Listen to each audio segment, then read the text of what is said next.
Yep, we are switching to Abbey right here. It's called something. There we go, Abbey. Yep, and here we are.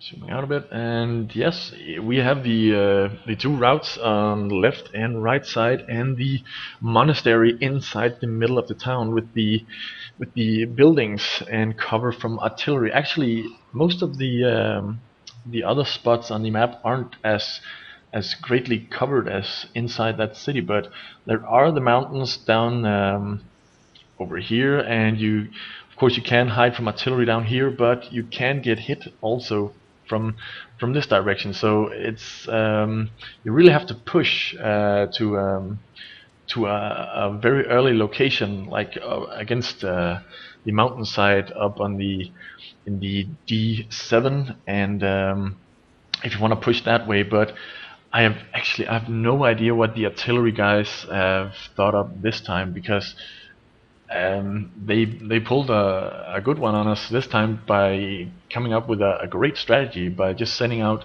the very fast T-57s. So I'm really excited for this map because it's a lot different. The town is in the middle and two routes on the side, and maybe you're wasting time on those sides because maybe the enemy is going through the middle with some fast tanks. It could be a quick cap actually, if you wait a few seconds or minutes and then just push through the middles with a lot of fast artillery tanks, then you could win by doing a quick cap. Yeah, the quick cap. There's something I've not just even thought of actually. The capping. Would people try to even attempt a cap with the artillery of nature? One or two will be sat back in base. So is it really worth taking a lot of French fast tanks and going for the cap? I'm just not sure the viability. I mean, it's certainly interesting to watch, but you know, I can't see it being pulled off very well unless they went pure French. Or do you think there'll be another tank that would be better suited to such a tactic? No, I would actually pick the as we saw with the armor on the T-57. It can take a beating, and if you get up there and stay there long enough for the enemy to lose sight of you, then the enemy has to send some tanks up to spot you, and you can cover every single route up there at the entrance. There's only 3 entrances, so if you get up there with more than 3 tanks, then you have a pretty good plateau to just defend from. But again, this all depends on the enemy tanks if they move out of the base, and which I don't believe.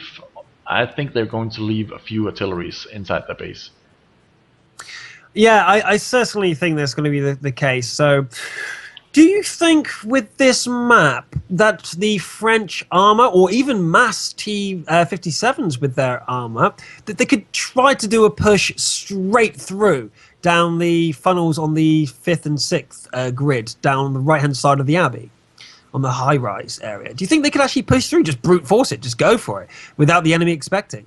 No one's looking at, do you think? Yeah, it could be, but I would really have to send in a fast tank first to spot if what the enemy is thinking about. But again, I could even see the French tanks going down one of the unlikely routes, like the right side route, and just pushing through because of the very thick armor. And even if they meet resistance, they can push up to this cover, and then only the artilleries that are already down there have the line of sight, and are able to fire at them, because even tanks from sitting up in A8 has to move a little bit to be able to get a hit on them, and Yeah, they're completely covered from the west. So it's a very good place to push to if you get the opportunity.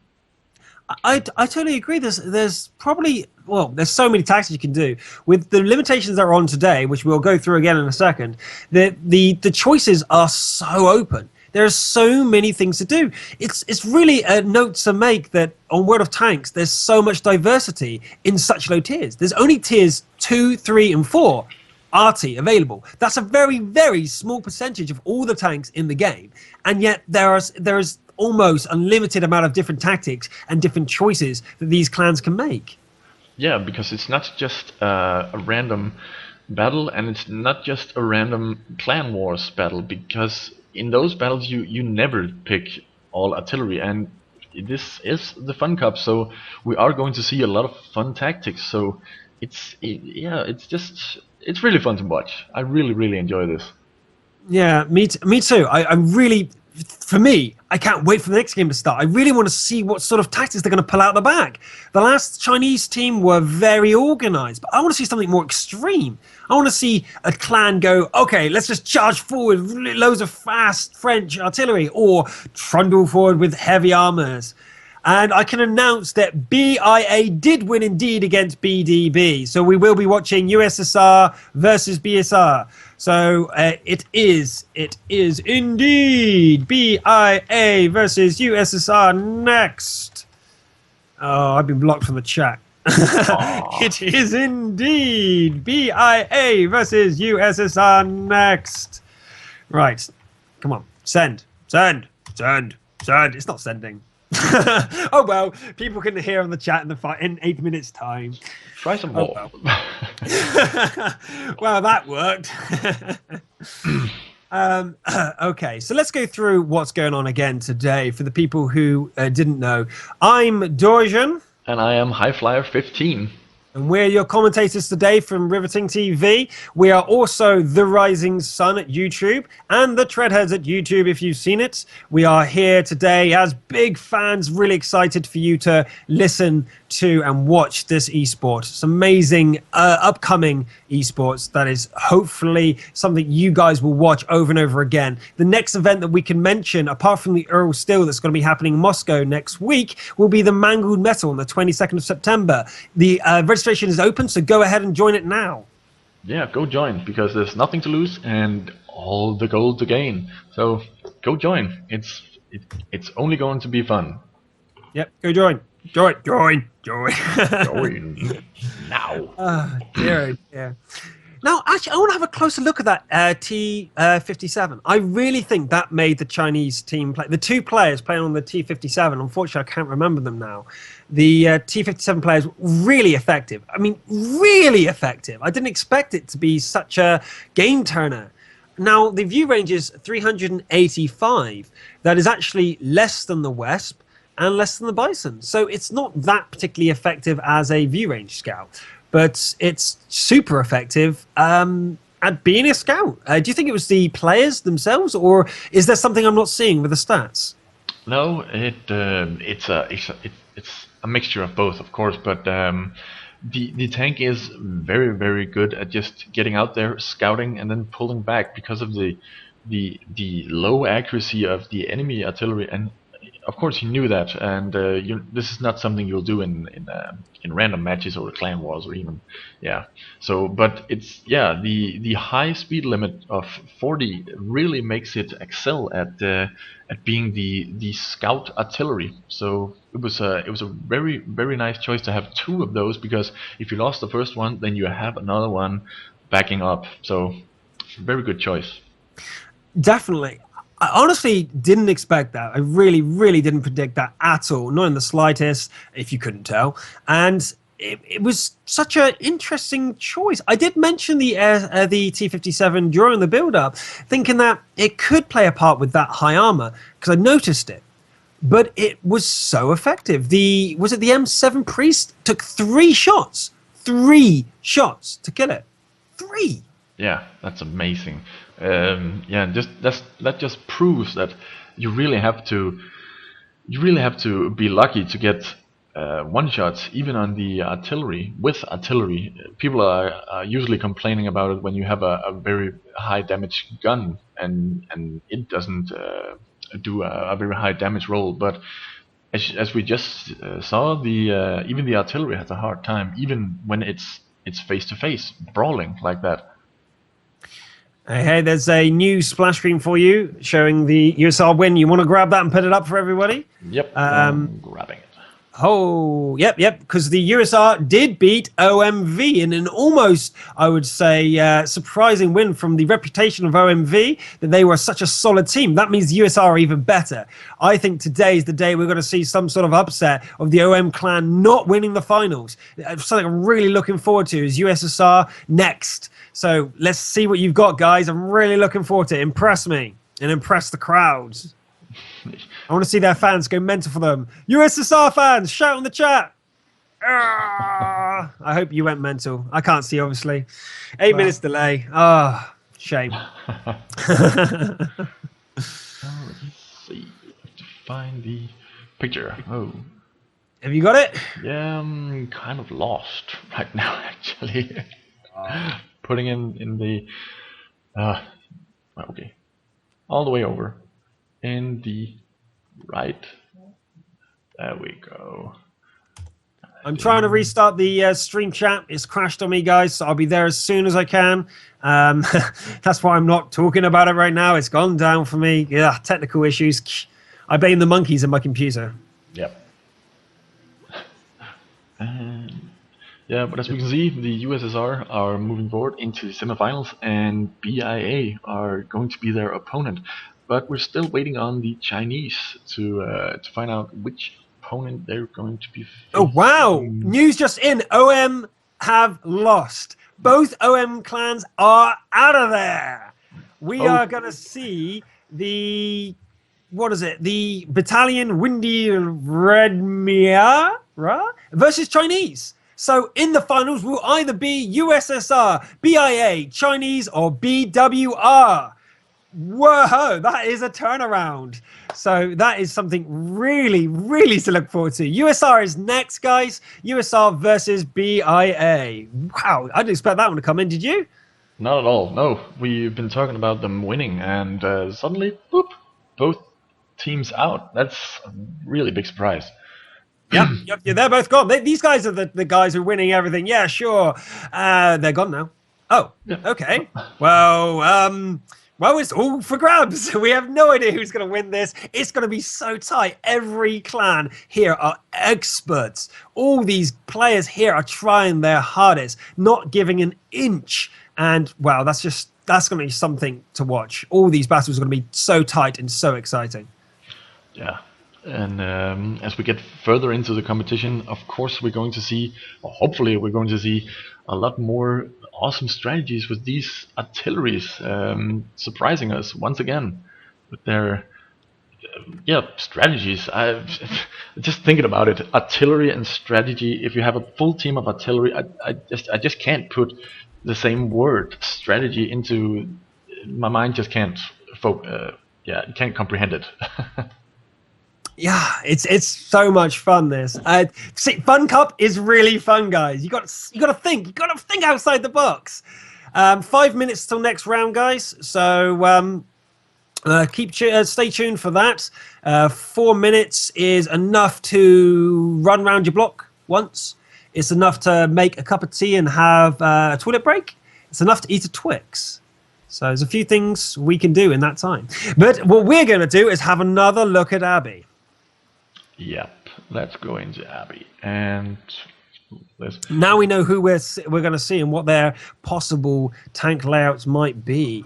Okay, so on Abbey again, and let's really focus on the Abbey in the middle. It's normally a very big tactic in pub games to go and take the Abbey early on. It's not one of my favorite tactics, but it's certainly a tactic I see a lot. Do you think there's any weight for the Abbey on this map? For the Arty? Actually, yes, because as we saw in the earlier match, the T-57 moved up very, very quickly and got a view of the entire team, but he was sitting in a bush. Inside the Abbey there's no bushes, but there is a great view from right here, the E5 at the top and F5 at the bottom. You can get a complete look with that view range of his across the entire field, and he's going to be able to spot everything if he's fast enough, because most of the other artillery, most of the other artillery aren't fast enough to get out of the way fast enough when he's just coming around the corner high speed. I totally agree with that. That there's nothing else that's such a valuable asset the team could have, a valuable asset. But is it worth the climb? Is it worth the risks that come with going up that track that's got to be aimed by someone? One artillery is going to be looking there at least to the track. Is it worth that risk? Yeah, I would say it is. But again, the enemy team really should be expecting this. So get to your positions, find a bush, sit in it, and just aim at that Abbey, that corner or that middle right there at the E5. Just have at least two, maybe one if you're a very slow team. Maybe just have one looking there, and the rest of you just get out of the way. And it's an easy kill if someone decides to go there and doesn't expect the enemy to be thinking as much as yourself are going to do. Oh, hold on a second. I've got some news from the front line. The chat is going mental with the discovery of that battalion Windy guys that I cannot pronounce are actually one pad in disguise. I actually saw that. I saw their logo and I saw that they were in the game, but I was not going to say anything. That's an upset. These guys ninja'd it. They took out OM Whitebeard and they are laughing. This is an upset. One padder in it. Okay. Well, we have I would say not almost, a professional team in this Fun Cup. They're clearly having a lot of fun. So we're going to see what's going to happen from there. Who are they facing in the next round? Oh, let's look. It's Chinese. So we just saw how good Chinese are. So if we see that the one pad win their match, we can only guess how good they are. And we're going to see how good USSR and BIA are in the next battle you're going to watch in about 5 minutes. So we will... Have we got invites yet? Just check it. Yes, we do. Whoops, almost forgot. And... we have 10 minutes there, so don't show that screen, my friend. No, I won't. So have you the updated brackets for the viewers? Yeah, see, I didn't get it downloaded just... So we're going to show you the absolute new updated brackets for you. That USSR beat OMV, BWR, or otherwise known as One Pad, beat OM. Chinese beat the Ragtag group Monster Gamer. I say Ragtag not in an offensive way, but they were not all from one clan. Battalion D Del that I cannot pronounce and I've tried twice now, were beaten by BIA Steel Panthers. So the next match you're going to watch is the USSR versus BIA, and I can't wait for that. And you have 10 minutes from now before we're going to start that one. So, woo! Yes, it's going to be very exciting. After seeing Chinese play that high level of artillery matches, it's going to be really exciting to see them against a professional clan in disguise. Right, we're going to take a few minutes break here to get some water and rest our voices. Highflyer, if you may play that trailer of the what is it called? Oh, I forgot to know. Mind blank. Play the trailer. The trailer. I'm going to call it the trailer. Okay. F2. Yeah. We're gonna keep it up the brackets right now, and I'm going to find it. And I'll be back in a moment.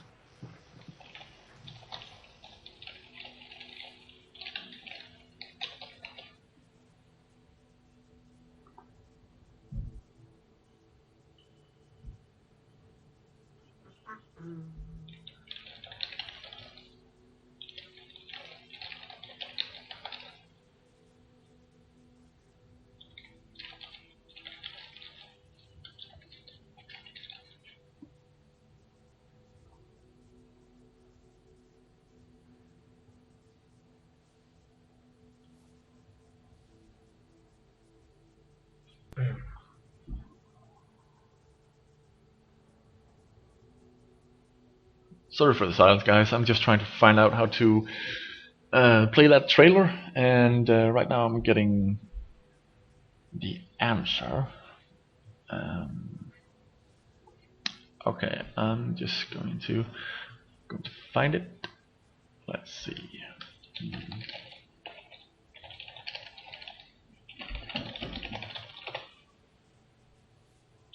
Let's see if I can find it here.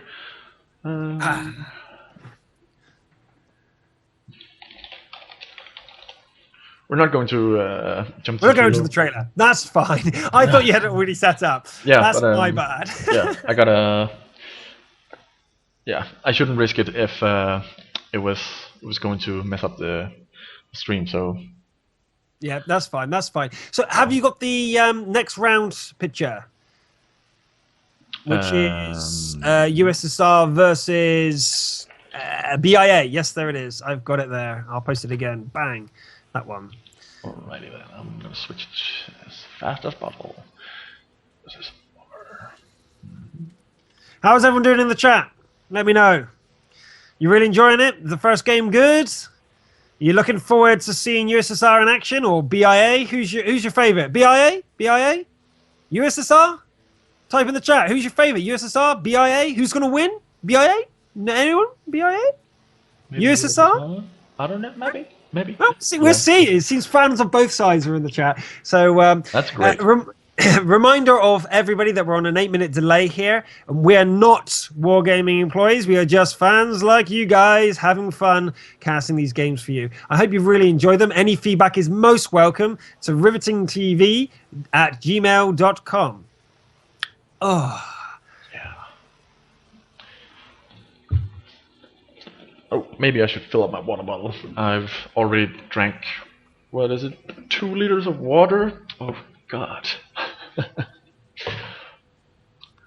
Hey, OMV have just said hi to us. Hey, Berserker, you're now on stream. Everyone's being really nice in the chat. It's nice to see you guys chatting amongst yourselves. It's always good. Go on, talk about the game. Say who's your favourite. It's always good to support your team, guys. BI8 fans, be proud of your team.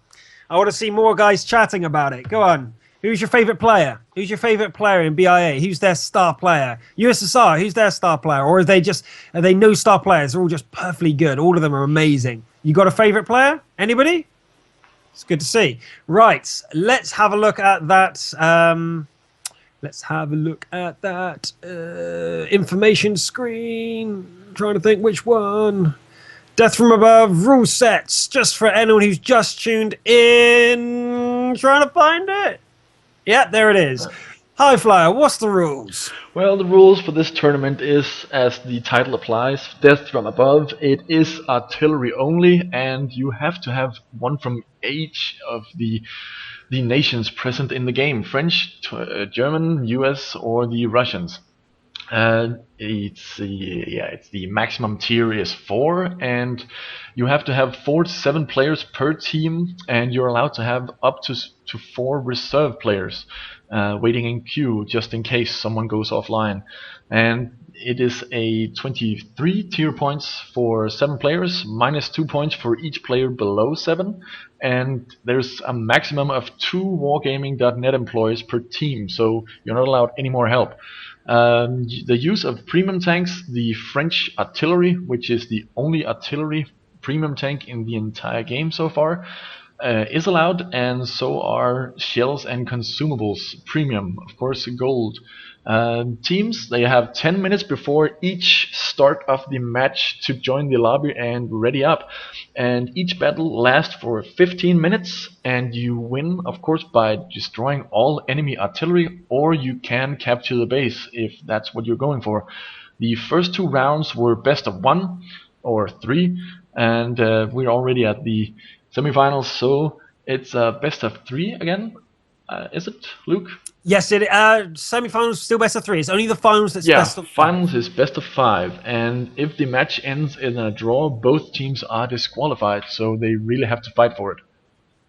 They really do. There's nothing to lose, and as we saw there, even when oh my god, Even when they were down to the last legs, Monster put up a fight. They were not. The gold is there at the end of the tunnel. I want it. I'm not going to give up. We thought that they'd called GG. We thought that was it. But no, they went on fighting to the absolute last breath was drawn from their final artillery. Yeah. So there's everything to play for. Absolutely everything. Yeah. I'll go fill my water bottle, and I'll be back in less than a minute. See you in a second. Everyone, make sure you've got your drinks, your snacks, and everything going, because the match is going to start in 2 minutes 20. Hopefully, High Flyer is back because his class is disconnected right now, and that would be bad news if he's not back in time. But I'll take you through the tanks, even though you might not be able to see them. We have got USSR, and they have got SU-26, SU-26, SU-26, SU-26, the AMX 105 AM, and the M37, with a grill supporting. Now, this is really interesting for me. SU-26s, 4 of them. They're going to use the turret to their absolute maximum every single time in this battle. High Flyer, are you back? Nope, it was just a noise from his end. I cannot believe that they're going to pick 4 of them. They must have done really well with it, and I can't wait to see how they use them. The AMX 105 AM, I still want to see that used in its speedy role, but I can't wait to see how they employ it, if it's going to be different from the Chinese players or not. Then the M37 is the first one we've seen today, and we'll see how that performs. And one grill. One grill. It's the first team with just one grill tonight. So we'll see if that's going to be any good. Yeah, that's quite amazing, actually. That many SU-26. Maybe they're going to use the tactic about reversing out from cover, but you never know. It might be just the quick rate of fire, and yeah, maybe. Actually surprising that there's no T-57s. Then maybe they haven't thought of it. Maybe that was a Chinese-only tactic. Yeah, maybe. And that could be their asset in the war. And that's great. Don't let the other team know what you're doing, because they might take it and adapt to it and make it their own and win by doing the thing that you are doing, and that's bad. And do you know what? I want to see if any of these teams, especially in the finals, decide to change it about. Both games in Monster versus Chinese, they stay to the same lineup in both games. Now, it didn't work out in Monster's favor, and Chinese, obviously, if it's working, don't fix it. But will we see? Do you expect to see at least one team start doing change rounds? Oh, sorry, I was reading something. Don't worry, don't worry. Do you expect teams to do change arounds? Do you expect them to sub out different artillery pieces? So instead of for 4 SU-26, if it didn't pan out for them, do you expect them to change to 4 grills or something, or something extreme like that?